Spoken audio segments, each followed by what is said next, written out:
બીજી તરફ જૂનાગઢના કેશોદ તાલુકામાં પણ ધોધમાર વરસાદ ખાબક્યો છે તો મેઘો મન મૂકીને જૂનાગઢમાં વરસ્યો છે। જૂનાગઢથી આ મહત્વના સમાચાર સામે આવ્યા, જ્યાં સાબલી ડેમના 6 દરવાજા ખોલી દેવામાં આવ્યા છે તો નીચાણવાળા વિસ્તારોને એલર્ટ કરી દેવામાં આવ્યા છે।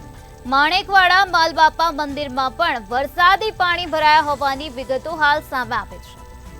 તો જૂનાગઢથી આ મહત્વના સમાચાર સામે આવ્યા, જ્યાં કેશોદ તાલુકામાં ધોધમાર વરસાદ વરસ્યો છે, જેની કારણે ઠેર ઠેર જગ્યાએ પાણીના દ્રશ્યો જોવા મળી રહ્યા છે। રોડ રસ્તા પર નદીઓ વહેતી થઈ હોય તેવા દ્રશ્યો અત્યારે સામે આવ્યા છે તો નીચાણવાળા વિસ્તારોને એલર્ટ કરી દેવામાં આવ્યા છે। માણેકવાડા માલબાપા મંદિરમાં પણ વરસાદી પાણી ભરાઈ ગયા છે તો વરસાદી પાણી ઠેર ઠેર જગ્યાએ ભરાયેલા જોવા મળી રહ્યા છે, જેના કારણે જનજીવન પ્રભાવિત થઈ ગયું છે। લોકોને હાલાકી ભોગવવાનો વારો આવ્યો છે।